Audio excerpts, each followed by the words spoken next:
Hey there, everybody. Pete Pardo here from Sea of Tranquility. Welcome to another episode of I Don't Really Know What This Episode Is. This is just an excuse for me to get together with our UK connection, Simon Bray and Steven Reid. Welcome, gentlemen. How are you?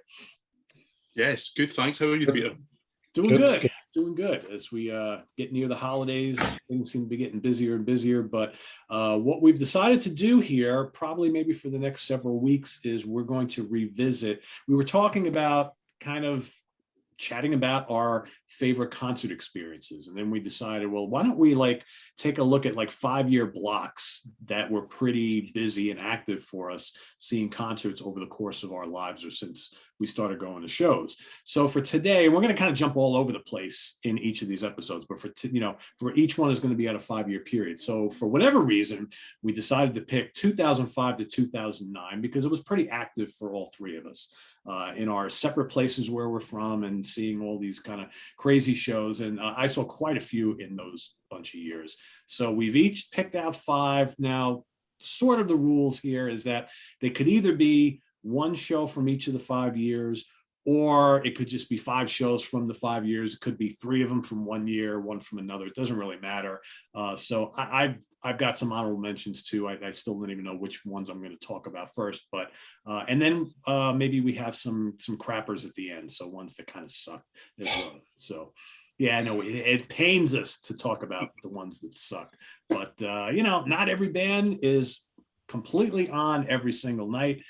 As we'll see, I'm sure. So I'm going to have Simon go first and give us his first selection, and then we'll go to Steve and myself. We'll go round and round and round we go till we get to the end. You want me to do the whole of 2005? Just one pick. We'll do one pick at a time. Yeah, one show at a time. I've got absolutely loads from 2005. I'll tell you what, in 2005, I went to what I think is the last Bloodstock Indoor Festival. I think it was. I don't think they had any more. And I went with both my children. Nice. One of whom we all know because he comments down below. I'm sure he'll be along in the morning. And I had a thoroughly good time there. I did indeed. I saw Iron Savior. And that's genuinely where I learned that it's always cool to put your fist in the air, because that's what Pete Sealk said. Yes, he did. Hammerfall headlined one night with In Temptation the other night. Kai Hansen turned up and strummed along with Storm Warrior, and that was fun. It really was. But arguably the highlight for me was seeing Bob Catley in acoustic mode. Wow. Yes. Well, yes, indeed. And you know what your Uncle Bob does when he's with Magnum, and he does all the weird. That's the one. Seeing it in acoustic mode is seriously weird. Seriously. Was that no movement at all? And he just. Oh no! He just he's somebody strumming along with him. It might have been Vinny, whatever he's called. I'm not sure. It might have. But he still he stands there. He does that just with an acoustic, with the acoustic guitar backing him, and it was just at the point where everyone, when you're at a festival, Bob came up, and I don't think he made me go, oh. Anyway, because I was just transfixed. He had the shades on indoors. He looked so cool, and yeah, tremendous. What a man! Love that man. Uncle he Bob. Is the owner of one of the cringiest moments that I've ever seen, and I love Bob Catley. Okay, yeah, in all senses. Okay, but we went to see him when he was playing solo, and he played in a place called, at the time it was called Strawberry Fields. I think it's called Ivory Blacks now in Glasgow. And in my book of tickets, this is book number 1. Okay, so I can't remember the year because it's not from this year. Well, actually, I just saw the ticket there. But anyway, Kip Winger opened, playing a solo show where he just showed off what the musician that guy is. And it was the last night of the tour, and Bob was, I think the word I'm looking for is lubricated. Okay. Bob had clearly enjoyed himself prior to getting on stage that night. And in this tiny little venue, there were 2 good-looking ladies near the front, shall we say. And honestly, Bob, in between songs, stopped everything just to go, hello, ladies. To which in Glasgow, the only reply could be, and I apologise if you're watching this before the watershed, "Hi, Bob, you cunt," was what happened, okay? Which seemed to knock him out of whatever stupor he was in. And he was like, "Oh, and yes, next song." Man, you're on stage. He was great, by the way. He was really good. There you go. Sorry, Simon. Can, given what you gave me for the homework thing, I mean, do you kiss your mother with that mouth? Really? Really? Well, at the age I'm at, I don't kiss my mother often these days. Well, yeah. Let's not go down that particular route, shall we? Let's keep that a bit of a square. Yeah. And one other thing that memorably happened at the Bloodstock is and I really am thick. I should have brought it down. I had my denim jacket with me, and I've since retired that denim jacket because it got signed by that many people. But when we did the signing with Iron Savior, they all went to my younger son and went, "You look like Udo Dirk Schneider," and he hasn't listened to metal since. Seriously, he's gone into all this like drill and grime shit, and he just like off he went. He was a normal child until that point. He met Iron Savior, and then suddenly off he goes. And you know what? He really does look like Udo Dirk. I mean, fortunately, he'll never see this, but his brother will. So yeah, he's going to find out anyway. We'll get back to him. Yeah. Yeah. So, nobody has mentioned, so Iron Savior, Hammerfall, Bob Catley acoustic. I mean, it just doesn't seem to fit with the whole rest of the line. Well, I'm on a Moitheron as well. There you go. It's fairly eclectic, but it was before they moved away from power metal like they eventually did. But yeah, just interesting, Bill. Yeah. Yeah. Pretty cool. All right. Sounds memorable. Sounds like it was a memorable event. So that's what we're here talking about. All right. Steven, what do you got for us? Your first pick. Well, we had a kind of round robin discussion by email last night to try and work out what we were actually going to do. We still haven't really quite worked out exactly what we're doing, but here we are anyway. So as I mentioned to both Peter and Simon last night, hello, my name's Steven and I'm a listaholic. Okay, so I am sad enough to be able to tell you that I went to 70 shows in the 5 years that we're covering. It was a real purple patch of gigs. I can also tell you that I saw 136 bands in that time. Now, I questioned that number because you think, 70 shows, 2 bands minimum a show, that would equal 140. See, it's all happening up here, okay? However, I saw a remarkably large amount of one-band bills in that time. 18 shows. That's very unusual. There was only a headline act. How odd. It's not that, well, it is unusual, but it's not as unusual in Scotland as you'll find further south in the UK, because you'll find quite an awful lot of times that you look at the tour list and there'll be a fantastic support band that you go, oh, they're playing as well. And there'll be this little asterisk that goes, fuck you, Scotland. You're not getting to see them. You're not included in this little thing we call it. Yes. People often say he doesn't use a potty mouth, so I apologise. There'll be no more profanity this evening. All right. So in that time, okay, here's a little challenge for you. I was just going to mention them. Who did I see most in that time?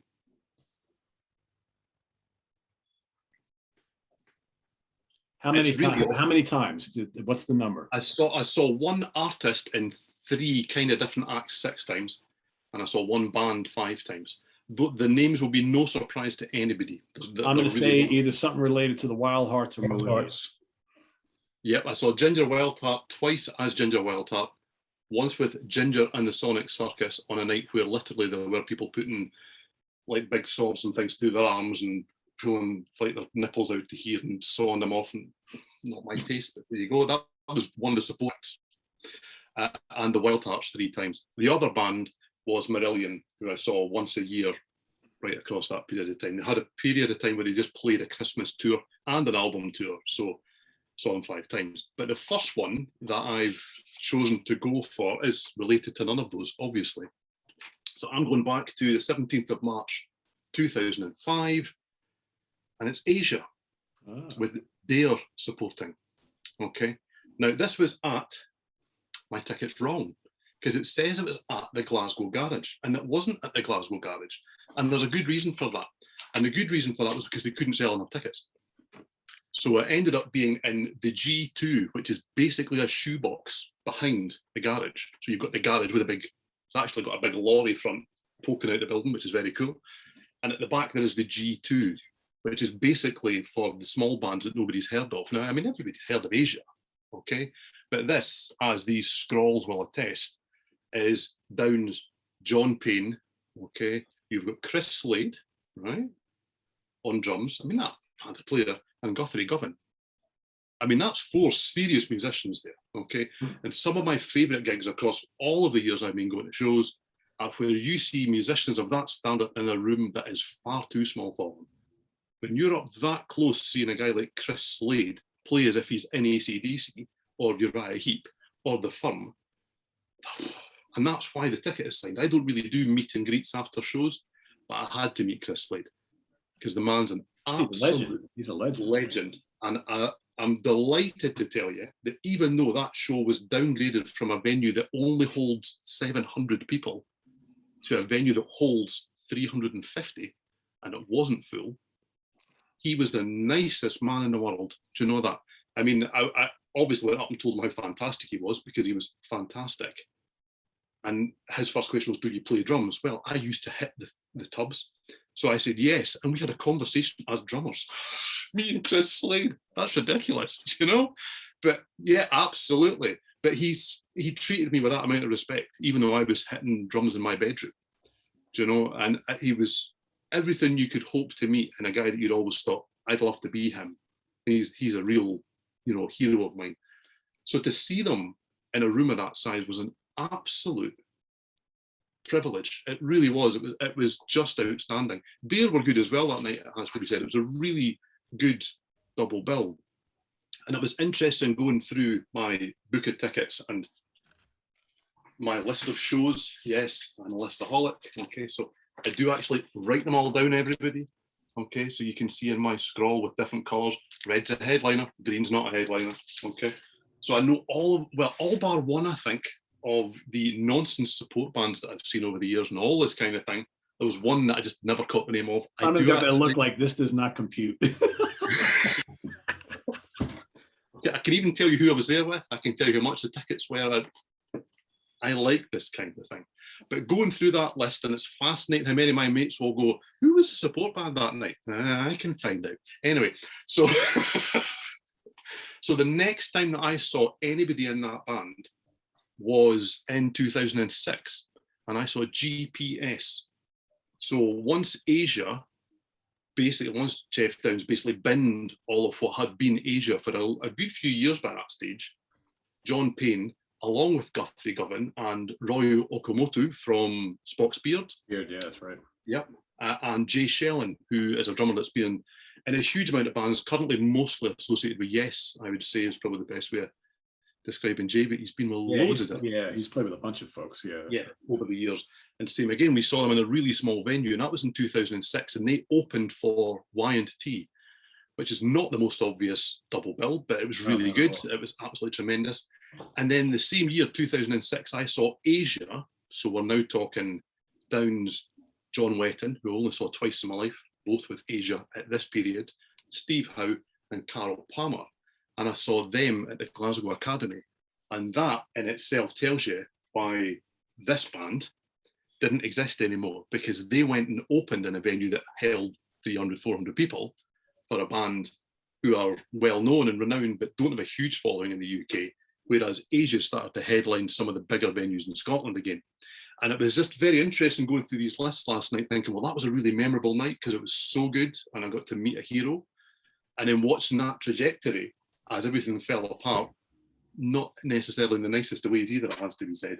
So yeah, so Asia is my first one, but Asia with the era that nobody likes apart from me. I love the John Payne era. I absolutely adore it. I know it's KOR, I know it's squeaky clean, I know he's got a voice like a theatre singer.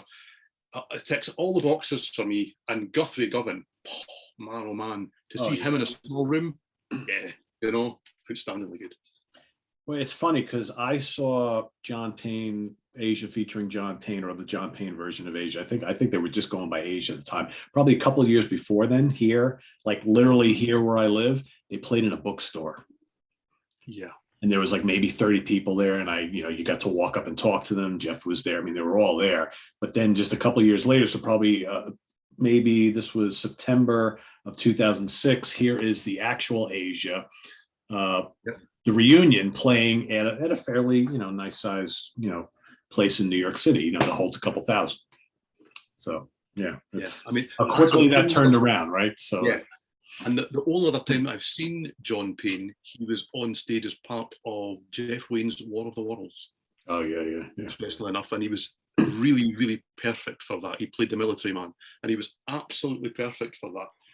And I would guess that most people in the room didn't know who this fantastic singer was. He was just another jobbing singer on stage. But to me, I was like, oh, it's the guy from Asia. I'm happy.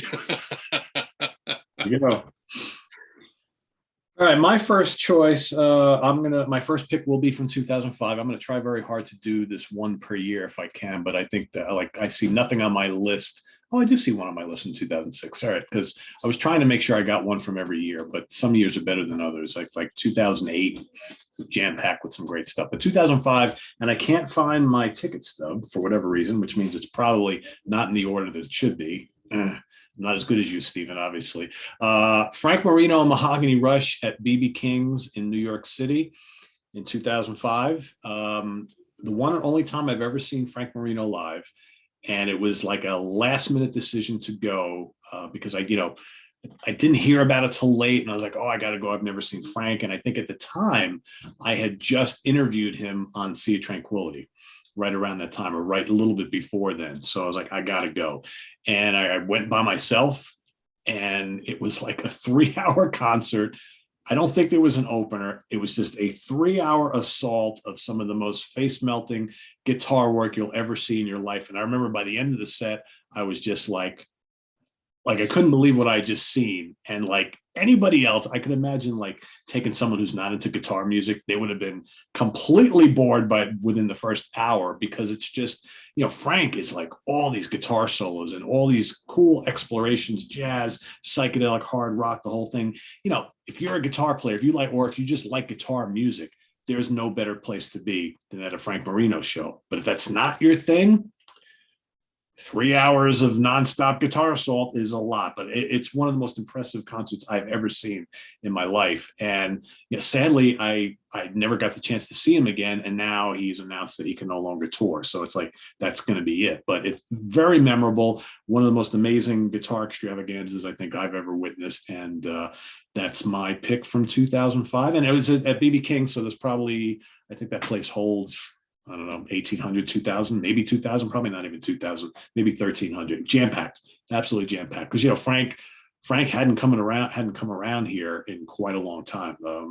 It had been many years since he toured the States. I think either late 90s or maybe 2000 or 2001. So at that point in time, it had been a few years. But even during the 90s, he didn't make it around much at all. So and that was the last time that he hit the New York area. So that was already 16 years ago.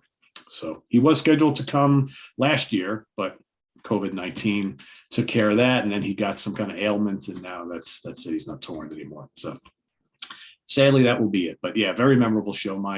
Out of all the ones that I have listed here from 2005, that was easily my favorite. So on to Simon. Am I doing other 2005 stuff? I have things to say if you wish, or I can move on. It's entirely up to you.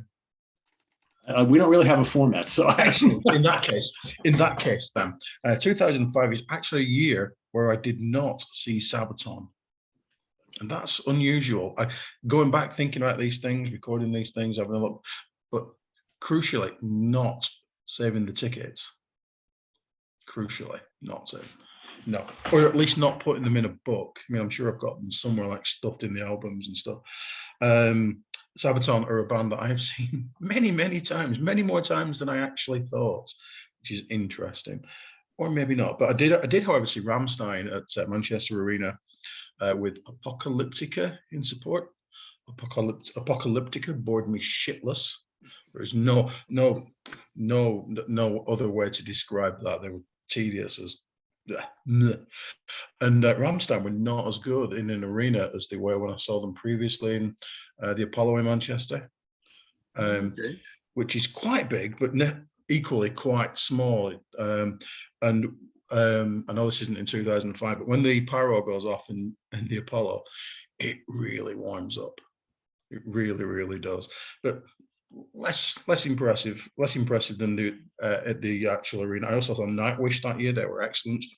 Tristania were in support. You know, and you think, I wonder why they didn't make it. Oh, because they were boring. That's why. They were really dull. Really, really stand there and be dull. I also saw Alice Cooper for the first time in 2005 with Twisted Sister in support. Oh, I'm jealous of that. Bill. Yeah, that's a good jealous of that. Yeah, and Twisted Sister were very much all right. Oh, see that you've absolutely you built that up and you've not fine. Back down again. They were fine. They were, they were not. What did you think of Alice? Yeah. I know you're a massive Alice Cooper fan, Peter. What did you think of Alice Cooper? He was excellent. Because always puts on a good show. Yeah, Alice is. Yeah, I've seen Alice about 4 times. I'm not a massive fan. I mean, I know the hits. I like them. I know more than that. Don't really like them. And I've seen him 4 times, 5 times, and I must admit, at a festival, he's my go and lie in the grass and watch the show guy, because it's so slick and it's so cabaret that it kind of probably going to get lots of hate for that. I mean, he's amazing at what he does.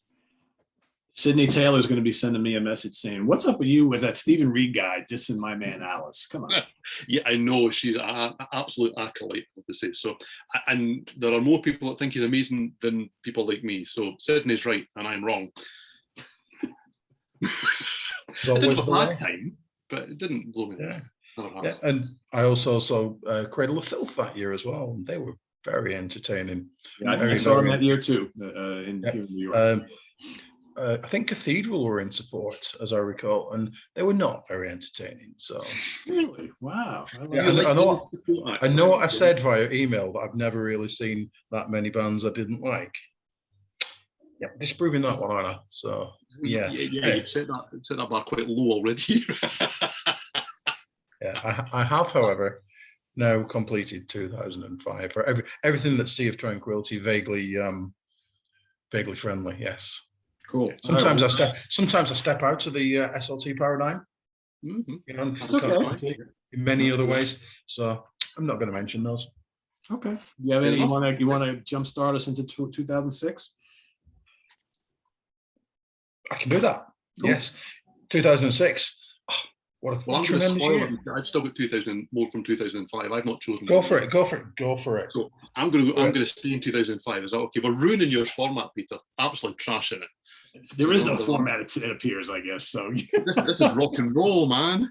Suits like formats. You've got to have a format. Suits like it. It's got to fit into the format. Prog and roll. Prog and roll. Porcupine Tree. Or roll and prog. Don't know. Anyway, this is, as you can tell, this is Porcupine Tree. Okay, so this is in the actual garage. They filled the room that Asia could not fill a month or so later. Plus guest, and that guest was Anathema. So that's a bill. Nice. Okay. And I picked this one out for 2 reasons. One, because it was just outstandingly good.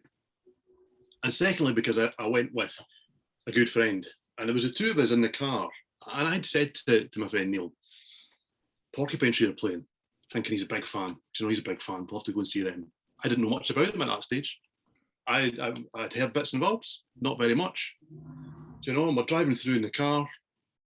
I said, Neil, so what should I be listening out for tonight? What's the best album? What are they going to play? And he was like, I thought you were a fan. I was like, but are you not the fan? Well, I know who they are. You had a bunch of newbies going to this show, I guess. Yeah, right? but unwitting newbies. We hadn't kind of gone, Porcupine Tree are hot. We better go see these prog lords. We hadn't thought that. We genuinely kind of thought, well, you like them, so I'll come along. Be a good night out. No, you like them, so I'll come along. We'll have a good night out. Wow, they were amazing. They were absolutely amazing. I've been to very few gigs where I have not much of an anticipation of what I'm going to hear, what it's going to be about, what the vibe is going to be. And it was just a sheer wash of emotion off the stage, and anyone that listens to me barble on this channel or reads what I write on the webzine will know I am now a Stephen Wilson acolyte. There is no two ways about it, and it stems right back to here because it was just blindingly good.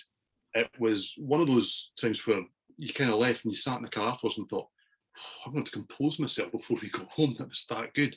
It was really, it touched me on a level that few bands have in all of the years that I've been going to concerts and seeing all types of different bands. The level of musicianship was stunningly good, but it was just the whole feel, the whole atmosphere, and just the whole thing was just amazing. And had we both known that each other wasn't particularly into Porcupine Tree, we would never have gone. I probably would never have bought any of their albums by now. And I wouldn't be telling you that The Future Bites is fantastic when most people think that it's utter garbage. So there you go. So there's a lot to thank and maybe not thank for this night. But yeah, that's why it's stuck in the mind. And one of the best gigs I've been at in my life, which is hard when we've all been to so many shows, actually picking out favourites from all of those is virtually impossible. I watched your Hudson Valley Square show the other day, and for that room of people that have been to so many shows to actually try and pick out a favourite, it was hard. Take my hat off, because that's virtually impossible. Yeah. But this definitely ranks in my top however many. It was just ridiculously good. Cool. So there you go. As were Anathema, but they were blown away by Porcupine Tree. Well, I would think in 2005, Anathema not quite hitting the stride that they have over the last decade. Yeah, I mean, we Still got good, but yeah. Arguably right at that moment where they were just about to, they had kind of, gained, they'd been going up the hill all that time, and then boom, they just went up. We caught them just on the Dead Wing tour. So they'd kind of evolved out of the kind of space rock sort of, drug-infused sound that they'd started with. They'd really found their niche, hit their sound, and they were about to become something else entirely. And then end too soon up until next year. So yeah, I saw them also somewhere around that time. I'm trying to remember. So I'm not going to talk about any of the festivals that I like near fest, right? Because I could easily every year, that could be my favorite concert, but it's a whole weekend long thing. So I'm not including those. But I saw Porcupine Tree, they headline is either 2004 or 2005, or maybe it was 2003. I don't remember. But it was, again, they were just starting to break here in the States, and it was pretty intense. And that's the only time I ever saw them. Which is, I had other opportunities, but yeah, saw them another 3 times. We saw them again the next year, but that was the one I picked out because, well, it was a silly story as well, but it really is one of those things that shaped my listening. For years to come. Yeah, from there, and just from one of those kind of happenstances that we stumble across, where you think, oh, I'm so pleased that happened. Yeah. Oh yeah, yeah. All right, I'll throw one more 2005 out there, I guess, before we move into 2006. Opeth, Nevermore, and Into Eternity at Webster Hall in New York City, 2005. And I believe that was my first time seeing Opeth. And I actually have got to see them many, many times after that. I was already getting into them pretty well by that time. And I think that was, 2005. Was that, it was either Deliverance or Ghost Reveries tour. I don't remember. I can't keep track of these friggin' dates anymore. But it was cool in a number of reasons. First time seeing Opeth, they were amazing. One of the I might have seen Nevermore one other time, but Warrell Dane obviously wasn't with us for too much long. Well, he died a few years back, but Nevermore kind of ceased to exist for a while. And that was, I believe, the last time I saw Into Eternity before Stu Block, the singer, went and joined Iced Earth a few years later, because Into Eternity were kind of not doing much of anything for a number of years before he joined there. So really cool, but it was just really cool show. It was really good to see these like 3 really excellent bands, and all 3 of them were really, really on that night. You had this mix of progressive metal and death metal and thrash, and they all kind of incorporated all these different styles. So really cool. And I was seeing a ton of extreme metal stuff around this time period, as you guys are going to see. But that's my last one that I have on my list from 2005. So I guess we'll go on to Simon and move into the next year. I feel like we should. That's definitely an excellent idea of yours. 2006. I'm going to go to January the 27th, 2006. Oh yeah.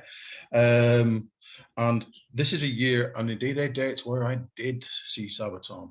Yes, yes, I did. And they were on first on a bill, and they were really, really good. Never heard of them before. Just and probably from what I remember, didn't even know they were turning up. You know what I mean? But they just blew me and Boy the Elder away. They were fantastic. They were really, really good. Edgar were on next. They were great. They were excellent. And I know you'll be thrilled by this, Stephen. DragonForce were very much headlining. This is where I kind of fell out with DragonForce. Yes. I mean, not really, because obviously, you know, I still actually quite like them, much as you hate them. They did this thing, right, which pisses me off 15 years later. They did that thing where they went, who wants song, or who wants Heart of a Dragon? And clearly, the correct answer to that is Heart of a Dragon. But, you know, by a very, very, very long way. Clearly, the people that were in attendance were unaware of this, and they chose the wrong song. But the really shitty thing is, I've seen them again a couple of times, and they've done it to me more than once. More than once, they've picked the wrong fucking song to play, and then. So it can't be you that's picked the wrong song, Simon. No. No, because I think we've established in previous shows that I'm always right, haven't we? We've established that, haven't we? Yeah. However, you know, what also happened was that towards the end of DragonForce, I went and, because I was already knocking on a bit at that point, went and stood towards the back, and I was just stood there enjoying the Force before they upset me. Actually, I turned around, and this guy next to me just went, and it was Tobias Sammet. And I now count him as my mate. Well, not if I'm put it this way, I'm not on nodding terms with him. So you're more of a mate than I am. There you go. In the same way that I count Lemmy as my mate, because he once said excused me because he bumped into me. You know, it's very much in that same paradigm. You know what I mean? You know, before Lemmy passed away, we used to get together and nod and yeah, I mean, you did it regularly. That happened at least once. Yeah. Yes. Yes. Yeah. That's all that matters. Indeed. Yeah. So that was I my. am never going Lemmy's way. Never. Yeah. There you go. Yeah. Yeah. So that's my first for 2006. I have more when you come back to me. Yeah, or you know what? Go through them. Well, let's do each one. Fantastic. Okay. Yeah, 2006. Because obviously we're changing on the fly here, guys. This is what we can do, isn't it? Because, you know, we can. Obviously, despite what people say in the comments, I'm very, very obviously from Lancashire. Very obviously from Lancashire. That's why most of these things are going to be in Manchester, because I only live about 20 odd miles away from Manchester. However, in 2006 and 7, for some reason, I left God's own country and went to Yorkshire a couple of times. And I went to the much missed Bradford Rios. What a venue. Yes, indeed. And bizarrely enough, I saw Pagan's Mind and Power Quest on the Pagan's Quest tour, or the Magic, something like that. And that awesome. Yes, really, really good. Oh, yes. Wow. Tragically, not exactly packed. Disappointing. Pagan's Mind don't play live that often. Sorry, Peter. Sorry, Peter. I was going to say Pagan's Mind don't play live that often, so that must have been fantastic. They don't, but they'll be turning up again in another year or so. Don't worry about it. Okay. And both bands were just absolutely excellent. I cannot fathom out why both these bands are not superhumanly huge. They're just both really, really excellent bands as far as I'm concerned. And then a few months later, I also went to Bradford Rios, and I saw. Check this out, because you know when how can I tactfully put this? Bands go shit, or you know, bands turn up. There's not that many original members left, if you know what I'm saying. So I saw the double bill that was Vixen,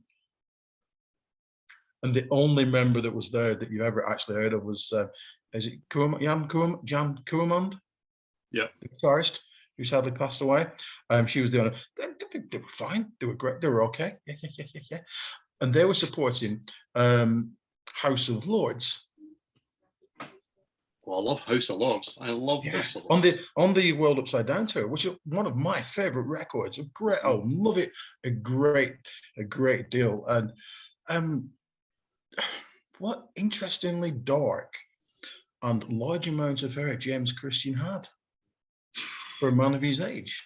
Did he possibly bring it in a box? Possibly so.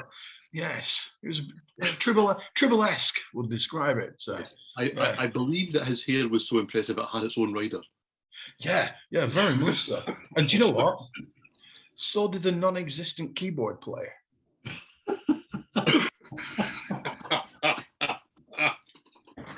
Because you know what's the main thing that you remember about House of Lords and Geoffrey and Angel? Because they're all linked, aren't they? It's the keyboards, isn't it? It's the keyboards. Jesus Christ, there was no keyboard player. Who was in the band? Who was pretending to be House of Lords that night? And I love House of Lords, by the way. Yeah, hashtag me too. James Christian, Jimmy Bell, the guitarist, was he's the real deal. Beyond good. He was absolutely magnificent. I think they were breaking in a new bass player as well. It was the guy that used to with Jeff Scott Soto. His name is gone, and it's whoever's still. I think it's still the drum. Is it BJ Zampa? I think. Like. Yes, yeah. That's who they. I mean, they were good, but the keyboards were definitely piped in, and so were the backing vocals. Oh yes, they were. Yes, they were. But you know, I thoroughly enjoyed them because the album they were promoting at the time is just an excellent album. And you know, when they did SOS in America, just a little part of me went, yay! I've met me, and probably I actually did that. So, yes. So, yeah. Well, that was an interesting double bill, shall we say? Yeah. So that's 2006. Cool. All right, Steven, what do you got from that year? Well, I'm going to indulge then because I never did 2005. Okay. So what have I got? I saw Styx headline for the only time in my life in 2005. There's a good reason for that because nobody else was interested in seeing Styx headline in Glasgow in 2005 because nobody else turned up. Absolutely nobody else. I was in the back row of the front section of the stalls in the Clyde Auditorium, which is a decent sized venue. And I kid you not, I was there myself because I couldn't even convince any of my friends to go. And I sat in my seat and I looked there to see who was sitting next to me and I could barely see him. He was that far away, do you know? And he was the only other guy in that row. We actually went and had a wee chat so that we had friends at the concert that night. That's a shame. They were outstandingly good. Outstandingly good, I have to say. I think they had clearly thought, you know, nobody's here, we're just going to have a ball. And they hit the stage like an absolute whirlwind. They were just... That was shortly after Cyclorama then, right? So they were still kind of touring that album. I count a couple of years before that. Yeah, they played an 18-song medley that was just jaw-dropping. I mean, I would have liked to hear all of those 18 songs, but we would have been there for 3 hours. I'd have taken that. That'd have done for me, you know. But there you go. So that was one of those, they were brilliant, but it wasn't a great night. But it was a great night. So it was a real shame because there was nobody there. Big place, nobody there. And also John Anderson playing a little solo improvisation tour at the Queen's Hall in Edinburgh, which was, shall we say, self-indulgent. That's probably the best way for that. It was one of those nights where you kind of went, you came out and you went, well, do you know what? John had a good time, didn't he? That's nice. Yeah. Will we go home now? I think we'll go home now. Well, yeah. Thanks, John. You know, it wasn't terrible, but it was boring actually. It was just him and an acoustic guitar and it was really, you know, after he'd been for a couple of songs, you were just that's what absolutely, yeah. As I keep mentioning, he's from the same town as me. How does he do that? I've no idea. But even in a venue the size of the seat that I'm sitting on, he still had a little, you know, lectern or whatever you call it to stand on, so that we all actually thought that he was more than 3'2", do you know? But anyway, neither here nor there. Thank you all for coming, Mr. Steven Reid. Yeah, I think because he was there by himself, he decided that he really could get mystical So we got lots of stories about spirituality and you know how lucky we all were to be there and all that kind of thing. And I didn't wear a flouncy shirt, so I just felt out of place. Do you know? So my mother-in-law used to babysit John Anderson, or as we know him, Little Johnny Anderson. Yeah. But surely he couldn't have been any littler when he was that age. I don't. He's 20 odd years older than me. How would I know? I can just tell you what my mother-in-law says. You know, Little Johnny Anderson. Do you know what? I'm a big Yes fan. This is terrible. This is an absolute annihilation. What was his voice like before it broke? Anyway, moving swiftly on. Yeah. To 2006, I'll go with 2006 because that's what I was asked to do. Yeah. Okay. And a band that I saw first in June of 2006 was Tool. A nice Scottish word there, Tool. Anyway, I've been profane already tonight. Let's not do it again. And we saw them at the Glasgow Academy, the Carling Academy as it was back then when I had a sponsorship deal. And we were in the balcony for that show, and it was perfection, but it was almost too much like perfection. It was almost like we'd gone home and you kind of thought it was like watching the DVD. You know, because of the sort of, I mean, don't get me wrong, they're an energetic band and there's heavy moments and the grooves are phenomenal. And I mean, the rhythms that are on the go are just unfathomable in the best possible kind of way. But because of that, nobody's kind of stood up in the balcony, and it was quite kind of, you know, sedate more than anything else. It was cheering and applauding, and they deserved everything that they got. And we came out and went, yeah, that's not a, you know, get into it, sing along. Absolutely. Yeah. But we did come out and think, wow, they were tremendous. So thankfully they came back the same year. They came back in November 2006, and they were on the upward trajectory. Oh, wow. They were going up in the world at that stage. It's late, guys. It's not really. And we saw them in Hall 4 in the SECC, the Scottish Exhibition and Conference Centre, which at that stage was the biggest hall you could play in Scotland without going into a stadium. We had very quickly gone from a couple of thousand venues to someone that was kind of heading towards 7,000 to 10,000. And we were on the floor for that. And the stage show that they brought was just ridiculous. There was lasers, and you've got Maynard at the back on his pedestal, but his is at the back. He's not kind of going, you know, you can't see me, so I'll be up here. He's up there somewhere at the back. In the shadows, you can barely feel his presence other than that amazing voice that he could throw out there. For a lot of the show, he's just a dark silhouette moving around. And the whole thing was just phenomenal. And having seen them just 5 months before and feeling almost like we'd watched a DVD for the night, this was like being in the DVD. This was like being part of the show. And I quite liked it. It was a little bit, that was in the days where phones were starting to come out at gigs. Yeah. You know, and Tool's show was ridiculously good. And they were quite militant about making sure that nobody spoiled the show. So they had two guys, one either side of the stage with massive spotlights. And if your phone went up and they saw it, you got the spotlight on you. So you could take no film and no photo, and you were shamed. And it quickly killed that as an idea on the night. And it enhanced it so much. And I know there'll be lots of people watching that do film shows. You know, there you go. Some like it, some don't. And I do watch some of it on YouTube afterwards. So I'm a complete hypocrite. Okay. But as an attendee at a gig, I don't want to watch other people's phones in front of my face. And that was a great way to kill it early on. There was nothing said. We didn't have to have that conversation. I've heard on stage, Ian Astbury in particular with a cult who got really arsey with some guy and it ruined the moment really badly because the guy was just filming the whole thing. Joey Tempest actually took the phone off somebody. The guy was right down the front leaning on the stage list, and Joey Tempest just picked up the phone and put it on the drum riser and gave it back to the end of the set. And I was like, oh, we all love you, Joey. Yeah. You know, because not only had he ruined the guy's phone, he'd made a complete clown out of him. But, yeah, exactly. Oh, you see that too often nowadays. So we saw it Accept the other night. Chris Allen and I were standing next to each other, and there was a younger guy in front of us, and he literally was recording the entire show on his phone. And then and Chris is like, you know, he's going to go home. He's never going to watch that video. Oh, yeah. He didn't even experience this concert because he's so busy worrying about recording it. Watching these matchstick men, what I always say is they're watching people this size. They're over there. They're really here, by the way. You can actually see these people. They're here. You don't need to watch them on this. That's them there. Can we not just watch them? But anyway, so that was Tool. And it's worth mentioning that the first time we saw them was also the first time that I saw Mastodon. because they opened. So that was some built. I remember they did. They toured with them too. Yeah. And that, I mean, if that was the only time that I'd seen Tool, I would still be telling you that it was a ridiculously good show. But this one, where they really just hit their stride, was a million times better than an already fantastic show. So yeah, that was a real highlight of 2006 for me. Stuck with me. It was one of those nights you come in and think, I've been at something tonight. That was an event. That was something. So, you know, really good.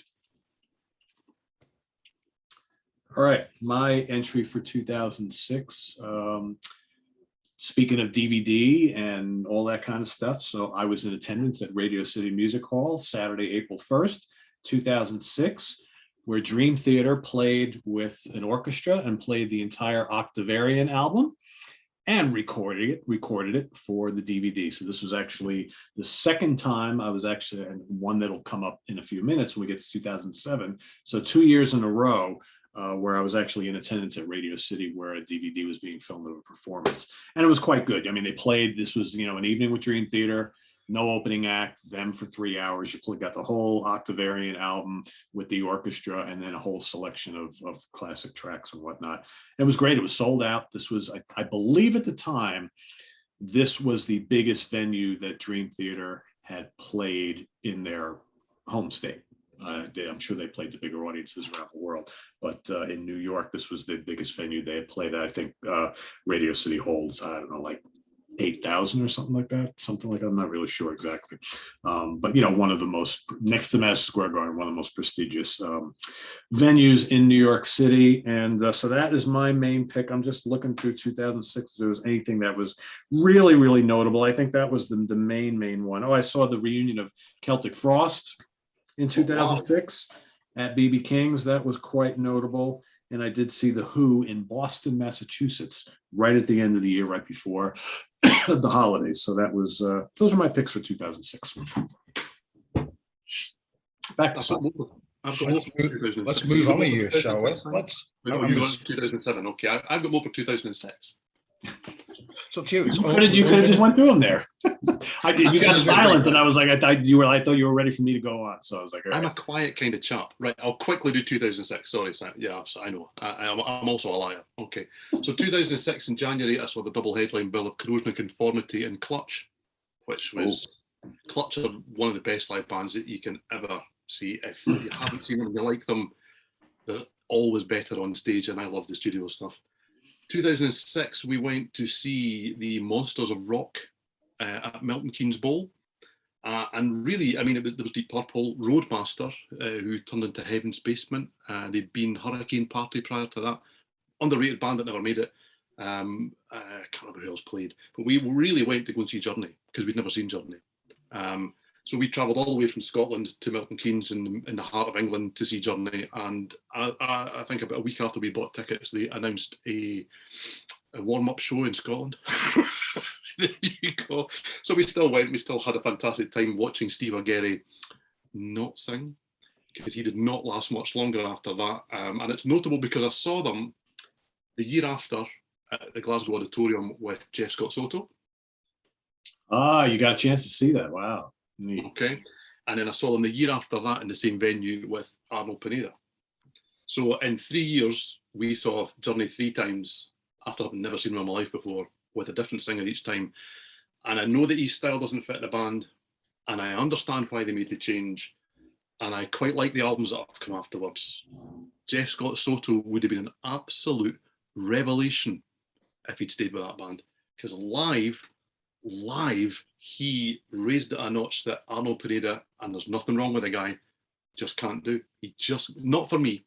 Other guys are, I know you're quite a fan of the current lineup, Peter, and I'm down with that. I've been to see them 3 times with them, and I've liked them every time. But what happened with Jeff Scott Soto that night was a guy that was excited to be on stage with him. Yeah, I mean, I totally get it. And I think he'd be a great fit still, but, you know, unfortunately, he doesn't have that Steve Perry sound, and that's what everybody wants, and the band understands that. So, yeah, I get it. I mean, I mean, don't get me wrong, they've come back since, but they've come back with bills. So they've come back with Styx and Foreigner in tow, and they've played bigger rooms. And they're playing bigger rooms because they sound like Journey again. I absolutely get it. On a totally selfish level, I would have preferred them to go on as a recording act with Jeff Scott Soto, because I do believe it would have recording. Great singer, great presence, great fun. Outstanding. Yeah. And the last one for 2006, I'd like to mention, and sorry, Simon, I'm going to take us outside of SOT territory. It's one of the best live acts I've ever seen with the Gypsy Kings.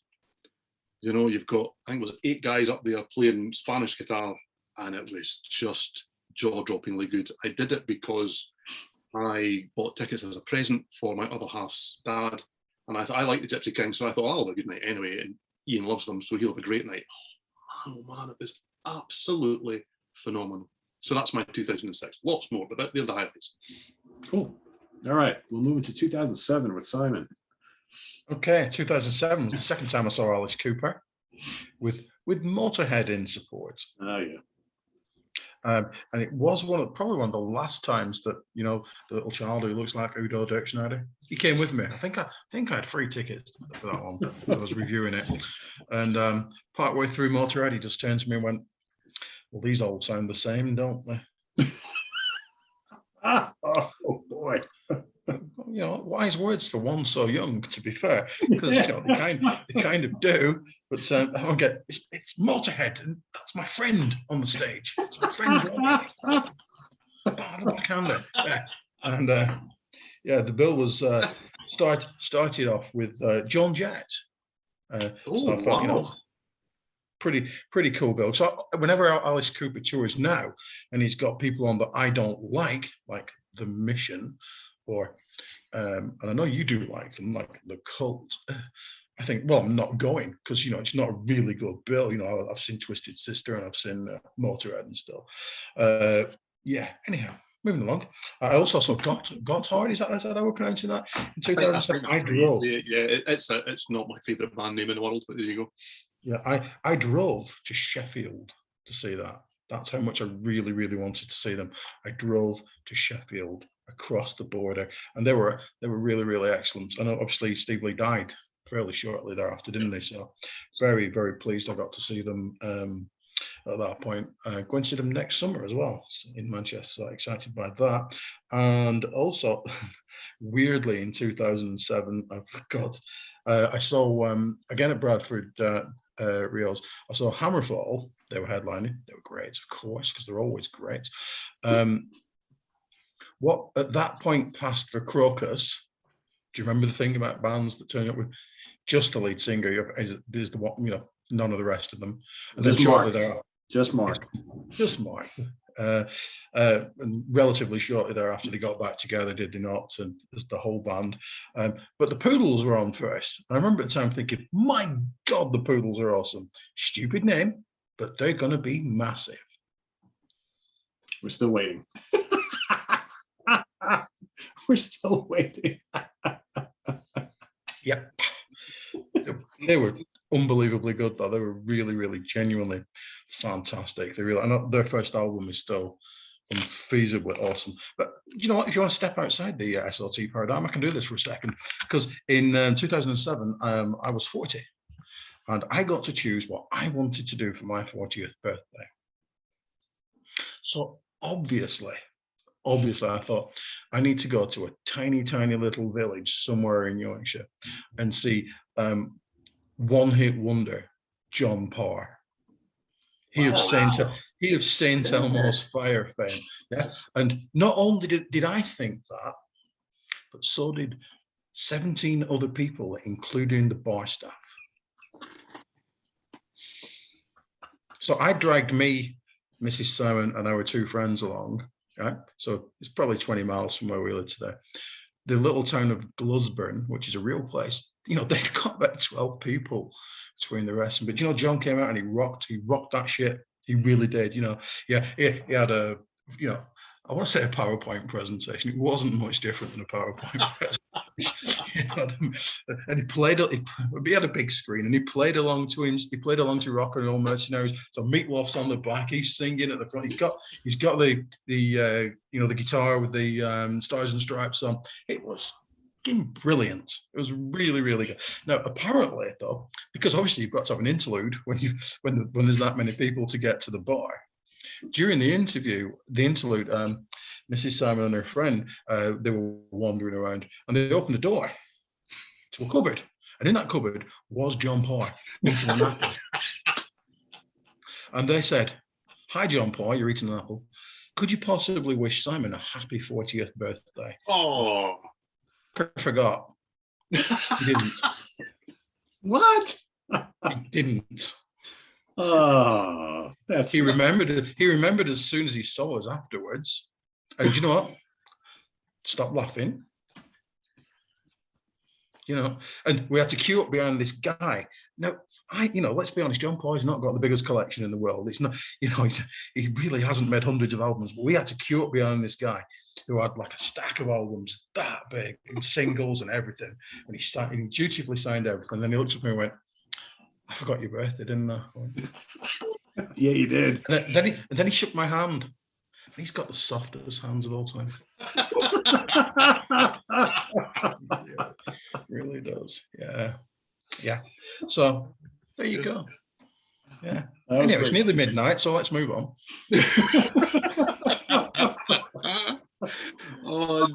think that's the best story we're going to hear all day today. That was great. Well, I was actually wondering what on earth could the rest of his set be made up of, but okay, fair enough. Nothing wrong with John Parr, I mean. No. Let me tell you, if we do this again, he'll be featuring again. Okay. Oh wow! So more than once. Okay. Hey. He's a repeat offender. Soft hands both times. Okay, that will definitely be an after Watershed show, I think. That's what you should call this feature, Peter. It's definitely John Parr and his soft hands. Yes. John Parr, his soft hands, and some other shows. That's it. It's all about John Parr and his soft hands. There we go. 55,000 views by tomorrow morning. I can see the picture already. It's just going to be this. I know, right? I will be searching long and hard for a picture of John Parr tonight. Just you wait. Dear. So will John Parr. The thumbnail search begins. All right, Steven, what do you got for 2007? What have I got for 2007? Oh man, I forgot. Oh, okay, are we doing poor ones at the end? Is that what we're doing? Yeah. Okay, I can leave that one that I thought I'd forgotten then. 2007. Okay, so a little bit of history, because everyone likes a bit of history. Okay, my first gig back in 1987, and everyone will now work out that I'm far older than I look. Okay, because I was 14 when I saw Dio. First band I never saw were Warlock, because they opened. Okay, 14-year-old seeing Doro Pesh as the first thing on stage. This is obviously what live music is all about. This is going to be good. But Dio were the first headline act that I saw back in 1987. They were also, in complete coincidence, and I have a list, I can count. They were the 100th band that I saw, 100th show, was also Dio, with the same chap that I saw him the first time. We've only been 2 gigs together. There you go. That's the way it. I gotta ask. So when you went to that show, were you like telling everybody that you possibly could that this is my 100th show of all time, or did you realize after the fact that was your 100th? Oh no, it was after the fact. Yeah, I didn't. There wasn't. You weren't keeping track as you were going along, because I thought this is show number 100 celebration. We got to make it count. Yeah, I'm disappointed. I could have made T-shirts. I could have done the whole thing. Simon, you know what that gets? Yeah, I feel like I let Poor myself planning, my friend. It is, isn't it? Yeah. I'm disappointed in you. Well, not as disappointed as I was in me, and still. I can't believe you didn't have a big badge and like a 100 on your back and everything. And you're shit. I'm sure in that book he's got, though, that page has got hundreds all over it, and stars, gold stars. Yeah, there's lots of this. Yeah, there you go. Page, all kind of stuff. So anyway, the point of that, other than ridicule, the point of that, is that in 2007, on the 6th of November, I saw Ronnie James Dio for the only time not with Dio. Okay, I saw, and I do like the fact that the ticket has all 4 guys' names on it. I saw Dio, Iommi, Butler, and Apice, whatever we want to pronounce Vinny's name. Okay, apologies if I got it wrong, because the guy's a great drummer and a lovely chap as well, as to be said. So I saw what was at that stage Heaven and Hell. Okay, they weren't Black Sabbath, they were Heaven and Hell. And I only saw Black Sabbath once, and that was at the Ozfest.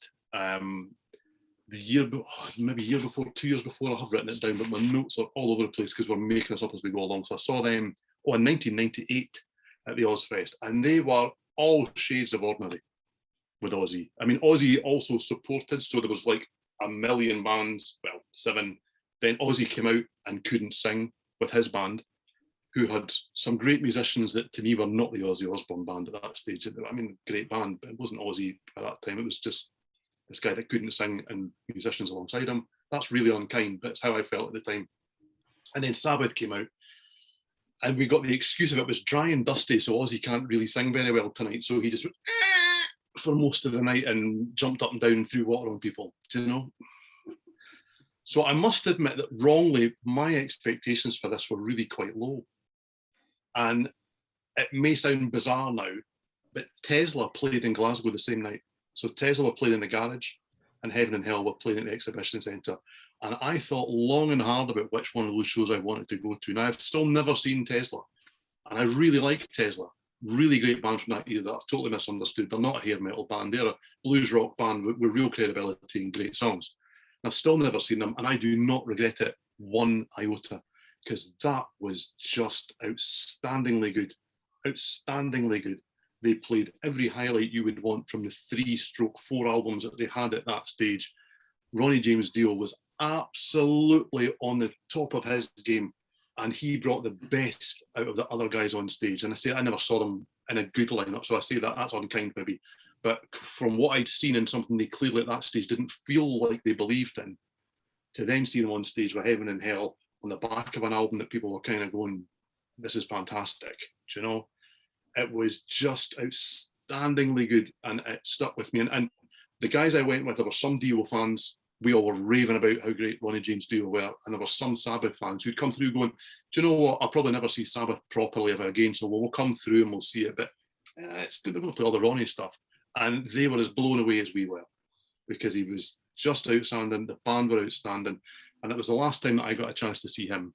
So I genuinely, same again, as I said earlier on, I felt privileged. It's one of those moments that I look back on, and it was just brilliant, absolutely brilliant. The whole night was good. Iced Earth opened, and they were in a purple patch at that stage. I think Ripper Owen were just coming into the band at that stage. Lamb of God were next. They were really good. But Heaven and Hell, Black Sabbath. In my head, I saw Black Sabbath. You can call them what you want. Yeah, you basically did, yeah. Yeah, and it was one of those, as I say, I really did think long and hard, because I still love Tesla, still never seen them. And I don't regret it, because that was something else, really was something else. So 2007, what else have I marked down for 2007? I went to see, okay, so you're talking about going to these tiny little venues, Simon, okay, tiny little places. Okay, so I went to see the International Guitar Night. Okay, so this is not G3. This is Brian Gore, Antoine Dufour, Andrew White, and Perdino D'Agostino. They are acoustic guitar players. Now, if nobody has seen any of these guys, and lots of other people like Andy McKee, loads of them of this ilk, please hunt them down on YouTube, because there are so many videos. And if you like phenomenal guitar work, you will be blown away. These guys, I mean, we spoke to these guys after the show, and I'll explain why, how that came to be. And they were all into prog metal, and I didn't expect to connect with them musically in that way, you know. But it was, the standard is fantastic. Okay, so we went to Glenfarg. Okay, Glenfarg, I'm about to give way too much away where roughly where I live, is the nearest gig I've ever been at, really. It's about 2 miles away from here. And we went to a place called the Famous Bean Inn. Okay, now it is literally a hotel on the corner of a B road. I kid you not. But Bob Catley's played there, and Martin Turner from Wishbone Ash has played there. They went through a phase of actually putting on guys at a price, and they were never cheap, that you thought, why on earth are they playing out there? But they did, so I'm a happy lad. So we went along to this night, and you remember that night with John Parker, there were 17 people there, Simon? Man, oh man, you were in a crowd. You were in a crowd, okay? Because there was 7 people in the audience, 7, and there was 4 guys that played guitar, okay? And we saw something special, because they didn't even need to plug into the amps. Because it was an acoustic guitar show, we saw it in the raw. It was the only night they played where they could just sit in a room that is not much bigger, and I'm not kidding, than the one I'm sitting in now. And I thought this could be really uncomfortable. But they were so relaxed, and they spoke to people during the, like, in between songs, and had a wee chat, and they kind of came on and played together when they wouldn't have normally, and it was just fantastically good. And then myself and my friend Tony, we got to hang out with them afterwards because there was just nobody else there. Everyone else just left and went home. Okay, like, well, let's hang with the guys. And the guys were wanting to hang. And here's, well, I was a chubbier chap back then. There you go. I was much chubbier after that too, but there you go. And it was just one of those nights where, literally, Tony, who's up at the top here, he just said, do you want to go? I was like, I don't know much about these guys, but it'll be great. You know, these guys can play. I've seen enough to think, you know, it'll be good fun. And it was just a special night for all the wrong reasons. And it sticks with me as one of those gigs that will never be repeated. It doesn't matter what I go and see ever again. I'll never have another night like it, where literally we had a chat with the band for hours afterwards, having a drink and a laugh. And it was just... Those are the special ones. Yeah, such good times. And I really do, I implore anyone that likes great guitar playing, go and check these guys out. Brian Gore, Antoine Dufour, Andrew White, Perdino D'Agostino. There's loads more of them, and there's a whole world of acoustic guitar players who are mind-bogglingly good out there that you would think, that's not my thing. Go listen to them, and it will be your thing. It really will. If you love great guitar playing, it'll be your thing. So that's the really the question is, do you think any of their hands are as soft as John Parr's? Well, no, because I mean the strings that these guys are playing. I mean, I shook those there. calluses, right? Those calluses. These guys' hands were like sandpaper. Do you know what I mean? I got cuts from just getting near to these people. You know, can I shake your hand? And they're like, only at your own risk. Do you know, that's how calloused they were. They weren't doing dishes in a cupboard like John Parr was with all those soapy bubbles to give himself those soft hands. I mean, that's why John had an intermission, because he was paying for the night by doing the dishes. There weren't any dishes. There weren't enough people to help. Of course there was no dishes. John had already done them.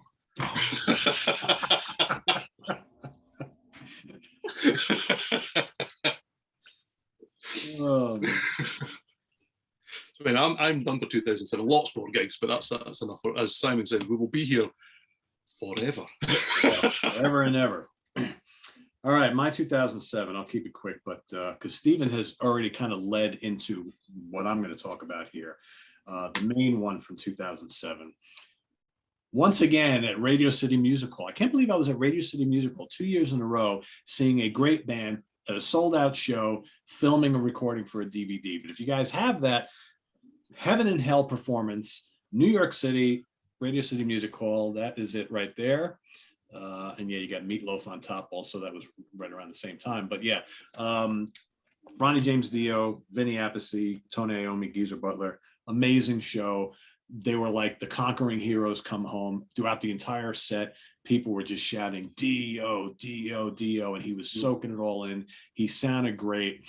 I was brought to tears that night. It was so amazing because I hadn't seen Dio with Sabbath since the Mob Rules tour. So for me, it was absolutely unbelievable. And, you know, it's just great that I have a copy of that DVD that I'll have forever. And I was there. It was just a really, really magical night.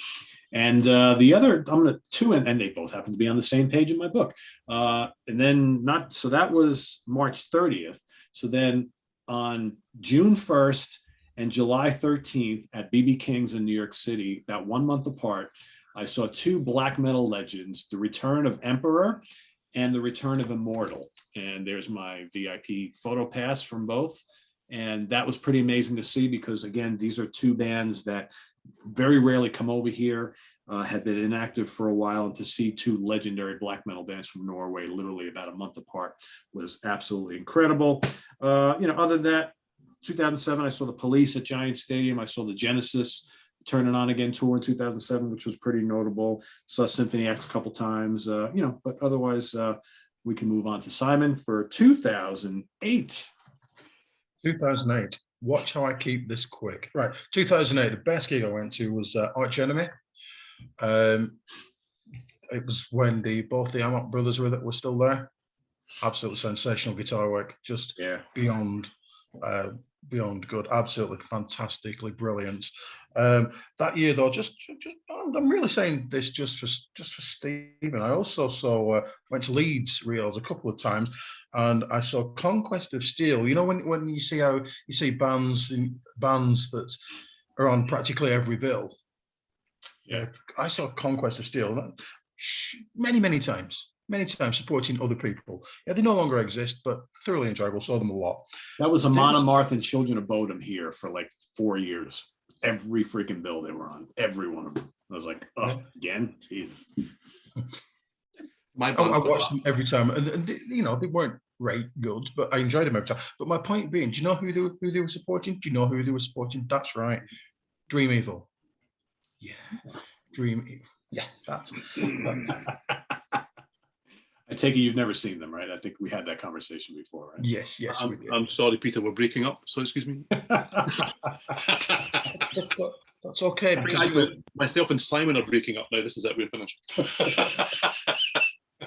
I've never seen them, but they are playing here quite soon, as people have told me, so I will be going to see them. They are. I've lost my thread now. Anyway, so yes, I saw the Evil. They were great. And also, bizarrely enough, at Leeds Rio, I've only ever been twice. That year, I also saw Pagan's Mind again.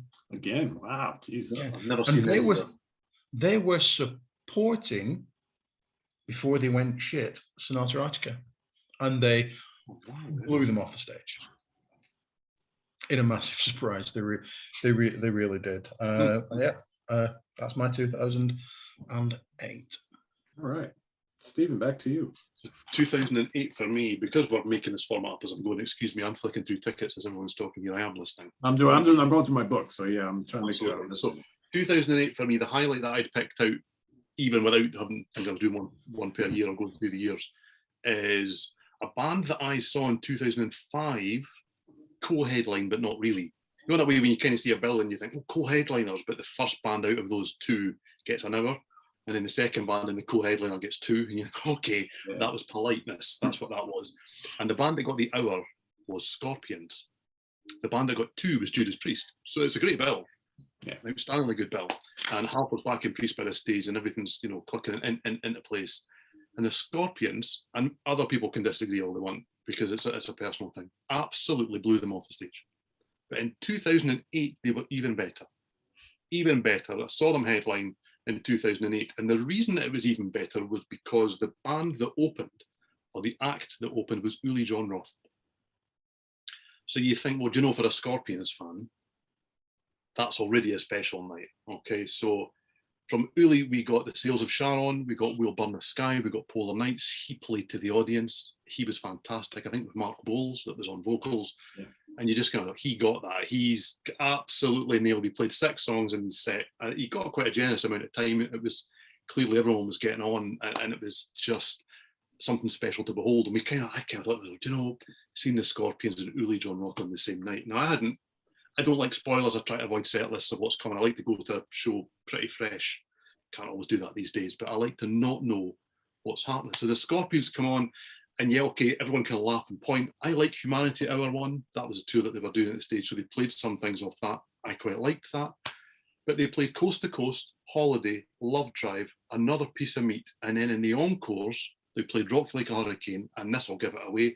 They played Doctor Doctor by UFO, because Michael Schenker came out and guested with them for all of those songs. Wow. So in the one night, I saw Uli John Roth, Michael Schenker, Matthias Jabs, and Rudolf Schenker all on stage, not together. Uli never came out for the Scorpions, which for the encore, I thought, come on, guys, we can do something. Well, that would have made sense. Yeah. It would have done, and we really kind of left kind of going. But in the long run, and with hindsight, I am just delighted that on that night, I got to see all 4 of those, plus obviously the rest of the band, on top form, playing a great set on stage in the same venue. And that was just one of those. I mean, there's loads of these bands, I've said this before on shows, where I will never claim to be young, okay, but I saw a lot of these bands just at the wrong time. I saw Scorpions on the, what's the name of the album? No, Winter Chains on it, Crazy World. Oh, Crazy World, yeah. Okay, so I saw them on that tour. That was the first time I saw them. They were great.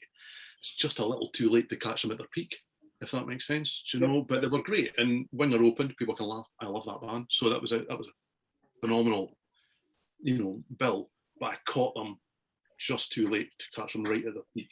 So to see those guys together at that point and everything, and Schenker was together, Michael Schenker was absolutely together. He was back. So now you fast forward to 2021, and Michael Schenker goes on stage every night saying, "Screw my brother, he ripped me off and stole everything from me." But there's no love lost there anymore. So you were lucky to see that. We were very fortunate just to catch them at that moment where Michael had got it together.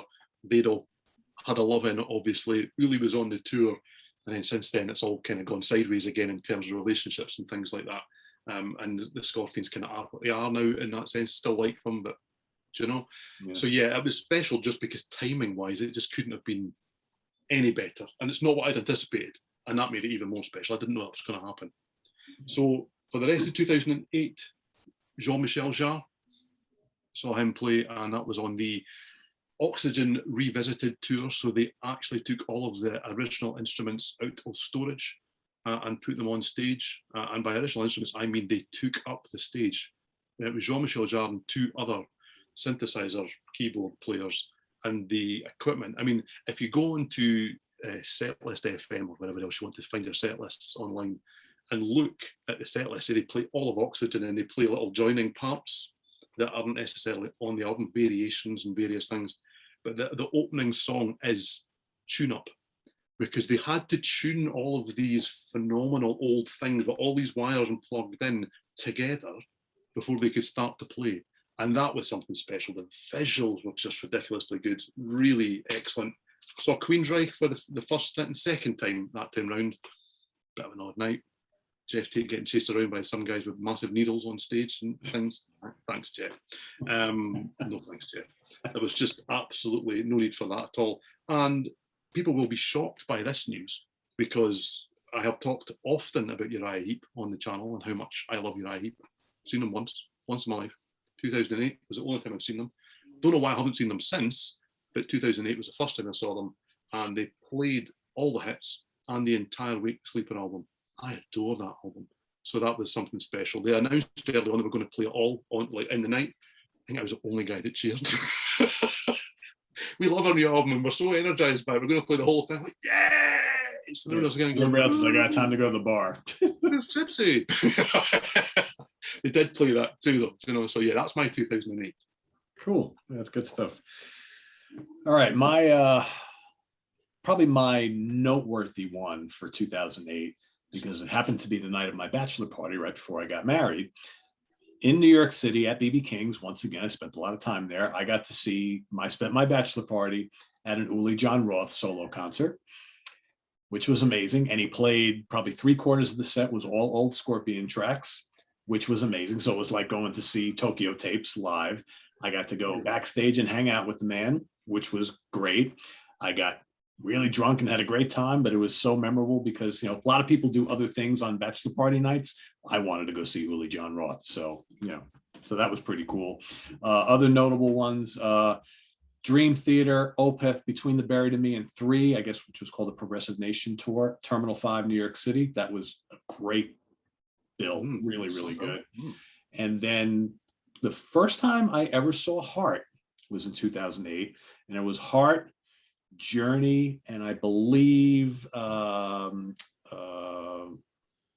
Jason Bonham's Led Zeppelin Experience, I believe, was on that bill. And all 3 bands were amazing. Heart were great. Journey were unbelievable. And this was the first time I had seen them with Arnell, and they were great. And it was an outdoor. It was at Bethel Woods, the original Woodstock site in upstate New York, and just absolutely amazing. So those are my 3 from 2008. Saw a lot more. I saw a lot in 2008, but we'll save that for another time. Back to Simon. 2009. Here we go. 2009 was a colossally barren year for me. However, you know, seeing as we are stepping outside the SLT paradigm, I did see the Stranglers. I love the Stranglers. I love the Stranglers with all my heart and soul. Don't do that. Don't do that. Did I do that when you did the Wild Hearts? No, I didn't. No, I didn't. I love them. I love them. I love them. I love them. I've probably seen them 30 times. So you can assume that practically every year I have seen that band. Going to see them next year. Really looking forward to it. Went to the fans weekend in 2011. But anyway, that's beside the point. Because in 2009, the other memorable thing that I did, and we've mentioned this before, that's the one where I went to see Eden's Curse for the first time, where Michael Eden decided that the Oedipal compound noun was the best word in the English language, and if he was going to say motherfucker once, he was going to say every other word. Really, and it still doesn't fit in with their music. And it was that weird bill where they were on first, the Rotted were on second, and Ailstorm headlined. Just weird. Sorry, as a Scotsman, I'm meant to love Ailstorm. Oh man, they're garbage. So I've seen them a lot. I like them, and I stand by that. But anyway, did they have massive inflatable ducks when you saw them? Sorry. Did they have massive? This was a really tiny venue in the Northern Quarter in Manchester. Really tiny venue, one that I've never been to before or since. Not entirely sure it didn't burn down in a mysterious insurance-based problem, but that could be libelous. So 2009, relatively barren year. Okay. All right, Stephen, what do you got? 2009. Well, I didn't pick out anything in particular for this year, so it wasn't barren, but it's the same kind of idea. I saw Camelot with Serenity as a double bill in the Glasgow Cat House, which is notoriously famous for letting bands play far too loud and totally ruining the sound. Kind of happened that night. Still great. It's the only time I've seen Camelot. I like them a lot. They've never come back as far as I'm aware. I saw, anyone who's going to question this, I'll just completely go straight through and they can go and watch Guilty Pleasures on In the Prog Seat. I went to see Lionel Richie that year, and you'll never see a better show in your life. He's absolutely fantastic. And 2009 is notable for big shows, so I went to see, probably maybe what you show up on the screen because it's quite light, Neil Young up in Aberdeen. Only time I've ever seen a gig in the Aberdeen Exhibition Centre, which wasn't a great venue. He was ridiculous. We've seen him a few times. And then the next month we went to Hampden, which is not something I like to do for concerts because it takes you a week and a half to get out. Really does. And it's not in the middle of nowhere, but public transport by the time concerts are finished is non-existent. And we saw The Boss, who played for his normal kind of 3-hour shows. And I am a massive, massive, massive Little Steven fan, both solo work and his work with Springsteen. I was more excited to see him than I was to see The Boss. So that was a real treat for me. And lastly, this nearly made it into my kind of misses, but it really wasn't a miss. We went to see John Lord in concert. Okay, so that's what my ticket says. It's not printed very well, so you probably can't see that it does actually say John Lord in concert. Okay, so my mate that we went to see Porcupine Tree with said, well, we go see John Lord. Oh, go see John Lord? Yeah, absolutely. I mean, he'd done, what was the solo album? Pictured Within? We kind of thought, we're going to get bits of this and all that. So that'll be amazing. That'll be absolutely brilliant. And we turned up, and there appeared to be small print that nobody had told us about. And the small print was that it was an evening with John Lord and local youth musicians. Okay. From one of the local universities of music, college of music. However, John only played in the second half. So the first half, and anyone from Scotland who's watching will know the name Ali Bain, and will know immediately that is Scottish folk music. So we experienced an hour and a bit of Scottish fiddle music with Ali Bain and his friends and all these young fiddle players, which was surprisingly decent, that has to be said. I'm not a folk music fan in that sense. I'm Scots through and through, but I'm not really, you can take the bagpipes and chuck them in the bin as far as I'm concerned. But anyway, not that it was bagpipes, but I'm not really into that scene. But seeing it live was great fun. And then John Lord came out and he had a little chat with the audience. And at that stage, in the start of the second half, he explained what the night was about. And really it was about showcasing local talent. And they proceeded to do an evening basically of Deep Purple numbers with these young musicians from Glasgow and wherever else in the world they'd come from to come and study the music there. Oh, wow, they were absolutely brilliant. They were absolutely brilliant. And they closed with Child in Time. And that's a dangerous song for anyone to have a go at. And I don't know the young chap's name that sang it.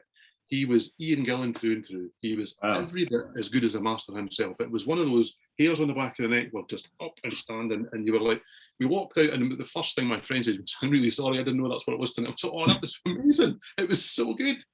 So, you know, you couldn't help but be moved by just how wonderful everybody was on stage. So that was an odd one, but that's my 2000. That's not like I mean, any chance to see John Lord around that time, I guess, is one you got to take, right?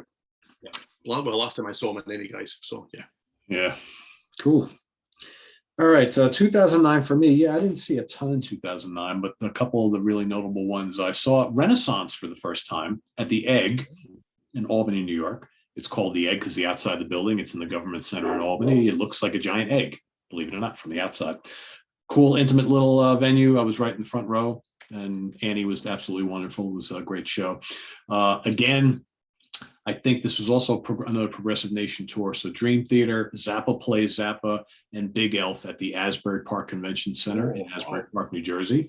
That was pretty notable. And then I think the last one I'll mention is I got to see Heaven and Hell again at the theater at Madison Square Garden, and it was would be the last time I got to see Ronnie before he passed away, because he was gone not too long afterwards. So it was not as notable an evening as the show at the Radio City Music Hall, the first tour, but it was still great. Anytime you get to see Ronnie and the Sabbath guys together is quite notable. So yeah, that's my 2009. I guess we can quickly throw out a couple stinkers, right? What do you got, Simon? I'm only really going to go with one stinker between in this particular time period, and it's the one that's going to get me chucked off the channel and never to be invited into the prog seat, because I was bored out of my sphincter in 2007. Let me tell you. Blackburn King George's Hall, rock and roll capital of the world, I'm sure we can all agree, by Dream Theater.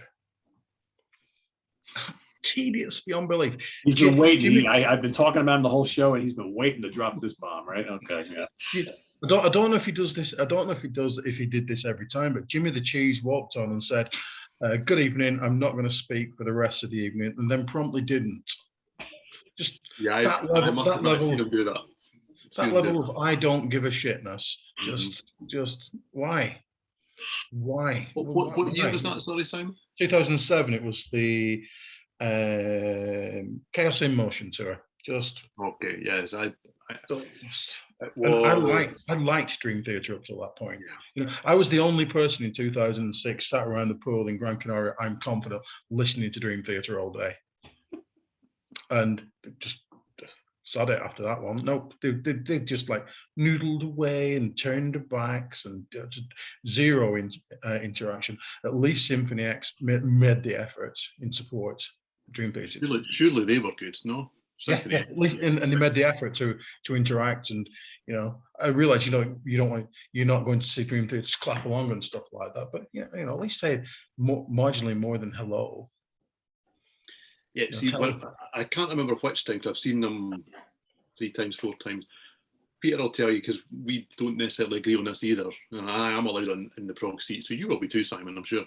But not often. Not now. I lost my way with Dream Theater quite some time ago. Okay, so I blow my prog credentials completely with that. But one of the times I saw them, I forget what tour, James did come out and kind of say, do you know, it's great to be here and we're going to have a great night, but my voice is not in great shape, so I'm not going to talk and I'm not going to interact with you. And I'm also not going to do the encores, which he didn't announce. He just didn't do the encores, but they also didn't, I don't think, do the full set. So they kind of played for about 50 minutes, maybe an hour at a push, and they all went off. We kind of thought, that's a bit early. Maybe we're going to get something epic for the encore. They're going to come out and do, you know, something 25 minutes long and improvise, and it's going to be amazing. We're going to see something totally different. James just didn't come back out. So what we did see actually was an instrumental cover of Light Number of the Beast and Master of Puppets, and actually it was brilliant. Again, it wasn't the night we anticipated, but it was absolutely bloody fantastic. But it was also one of those nights you kind of walked away and went, well, had I not liked what they did, I'd have been completely shortchanged. But the band saved it, to be fair. So happens, as opposed to singers. In terms of stinkers, I've got a couple. One's not a stinker, really. It was an odd night. So back in 2006, in May, we went to see Down. Okay, so one of Phil Anselmo's many bands, post Pantera, and they were great. But it was one of those nights that just kind of went. The more clear it was that Phil was, shall we say, on another plane that evening. Phil was not in the same room that we were in, you know. And the longer the night went, the further he got from reality, to the extent that songs kind of start to get elongated because, well, Phil is, where's Phil? Where's Phil? Do you know where Phil is? I don't know where Phil is. The band don't know where Phil is. And, you know, they went off for the encores. Stayed off for the encores. We're all looking at each other when the lights are still down. They're definitely coming back.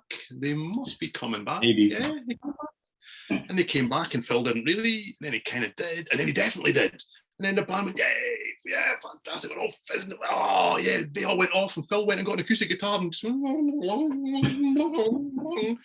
5-10 minutes, the lights went up. Everyone's just kind of going, do we leave? Is it rude? Is it rude to say thanks, Phil? See you? Yeah, we've had enough. Thank you. You know, it was one of those nights where, you know, by the end of the show, Phil, and everyone's at the back. The bus is that way, you know, we're kind of, cheers, mate. So, but they were good. But my memory of it was nonsense at the end, but there you go, it happens. The one that I actually really took out as a stinker, and I'll tell you it was a stinker, because everybody knows how much I like this band, and it squeaks into this period by a matter of days, because on the 2nd of December 2009, I went to a venue called The Ferry. Now, I've spoken about The Ferry on some shows before, because it used to be called the Renfrew Ferry. Now it's called The Ferry because they actually moved it across the Clyde River in Glasgow from one side to the other, because it is a ferry. It's an old ferry that people used to go backwards and forwards before they invented such things as bridges. Okay, so it's an odd place where back in the day when it was on the other side of the river, you saw the band facing in this direction. So you would start the show like this, the tide would go out, you'd finish the show like that, because it was tethered to the bank. Okay, that was the night I saw Arena. We'll cover that in a different era with nobody there. By the time we got to the Ferry and Marillion were playing, they were on their acoustic tour. Okay, I like the album that spawned the tour. The Ferry was what you would class as officially the wrong venue for that show. Okay, so it was a venue where they put the lights down, nobody can tell, because the stage is that big compared to the rest of the room that you light the stage, you light the room. So we had an entire night of basically lights on music. Okay, no atmosphere for an acoustic night where they're hitting dulcimers and all this kind of thing. But because it was acoustic, yeah, I mean, obviously they were plugged in, it wasn't loud. So every time that the guy behind the bar emptied his big dustbin of bottles, you heard okay, of bottles clattering and banging as they were going. So we literally, and I'm not massively rude at concerts. Yeah, I don't like to be right at the back. So we will be a bit pushy, but I'm not one of these run at the front and hit everybody sort of guys. We forced ourselves to a different point in the venue for the second half, and managed to get ourselves nearer to the gents' toilet, where every time somebody went to dry their hands, on the odd occasion that a guy actually washes their hands in the gents at a gig, okay, they would be singing plaintively, you know, and just beautiful, and you know, and then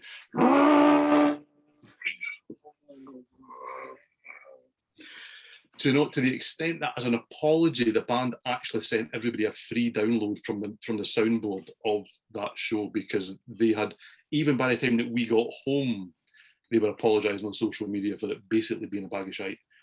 And it probably wasn't their fault. They had been assured it was the right venue for that kind of show. Steve Hackett had played there before he kind of managed to get himself back on the big venue tour. And I think that guys like him and people round about these guys had said, it's a great venue, go play there. But these guys had plugged in, you know, and made a lot of noise.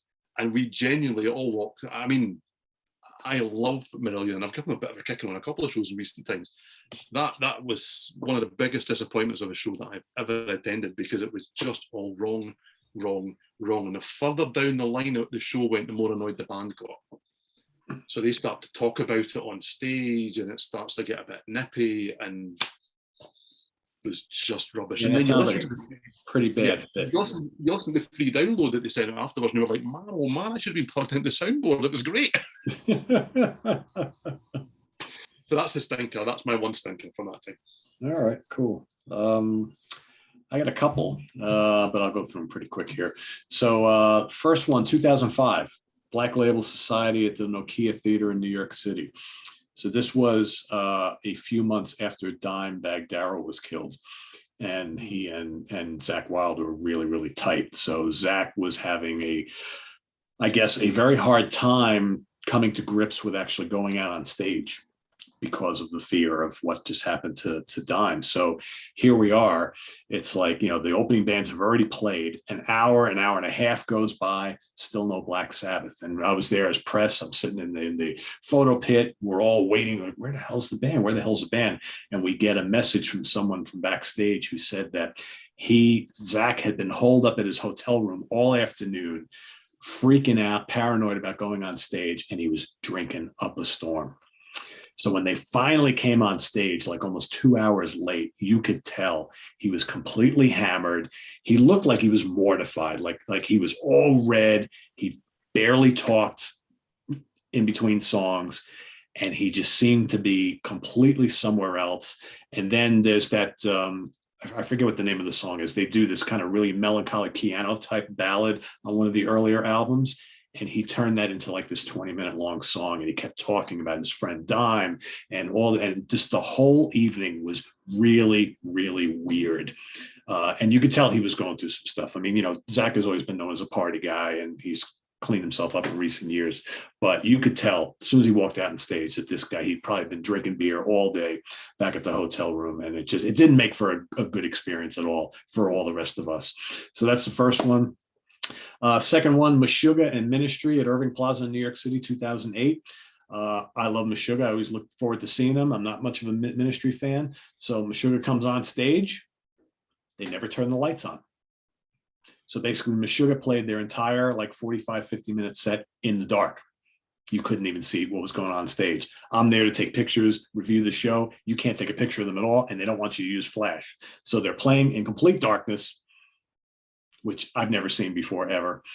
Ministry comes out, and it was the last tour I think they did. I thought they were terrible. I left halfway through the set because I'm not much of a fan, whatever. So for me, that was, I went to go see Meshuggah, and I really didn't get to see Meshuggah. I could hear him, but that's about it. Def Leppard Journey, PNC Arts Center, New Jersey, 2007. Notable for the fact that it was one of the last performances, Steve Augeri with the band. He sounded awful, couldn't sing. Half the set, Dean Castronova, the drummer, sang pretty spectacularly, I might admit. Great singer. Great singer. Yep. Next thing you know, Steve was out of the band, and Jeff Scott Soto was in the band, and Def Leppard really had an off night. Joe's voice was terrible, and it didn't help that it poured the entire show. This was an outdoor event, so I think it had a lot to do. It was late in the tour. Both guys on vocals really struggled. The weather, I'm sure, didn't help. So that was like a complete bust. We got soaking wet during the whole show. Total mess. And last but not least, Sodom and Fintroll, BB King's New York City, 2006. This was literally like 2 days after my birthday. Was like I said, I was there as press, hanging out backstage with Fintroll from Finland, big drinkers, sitting in their dressing room with them. Got really, really drunk, doing an interview with them and hanging out with them. So drunk that about 4 songs into Sodom, everything was spinning and I had to get out of there. And I stumbled back to the train station, hopped on the train, and went home. That was my evening. So how was the show last night? I don't know. It was cool hanging out with Fintroll. They're crazy guys. Couldn't tell you how Sodom was. Oh, well. Oh, dear. And that was the only time I got to see Sodom. So I could basically say I really didn't see Sodom. So that was so long ago now, things you do when you're younger, but yeah. So it's funny you mentioning the Meshuggah show where they played in complete darkness. Because one I didn't pick out, which was nearly in my odd shows, not rubbish, but odd, was 9 Inch Nails. And we were in the Academy again up on that balcony where that's the only place we could get tickets, because we're not local. You can't go stand in a queue. You've got to get back in those days what the record shop had, or what you got sent from ordering it over the phone, as you did back in those days. spending hours on hold, waiting for some guy to answer your call that had no interest in talking to you whatsoever. Yeah. And they came out and it was complete darkness. And whoever had been given the task of setting the dry ice on show had clearly gone for, excuse my language, a shit.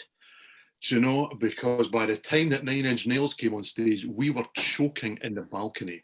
Oof. Do you know, so they came out and the whole stage was lit by these long lights that were just dangling from the ceiling and hanging above the band, low enough that they could hit them. So that, and it was quite cool because it would swing around, and it was obviously meant. But for the first at least third of that show, I sat down because you could see absolutely nothing. And my mate was going, "What are you doing?" So I didn't pay not to see it. I know. Well, that's the thing. Yeah. I mean, yeah. You know, and by the end, you did get to see them, but it ruined the night for me. Absolutely ruined the night for me. And they're all in the car going, "Yeah, we're quite good." I'm going, "Shit." Yeah.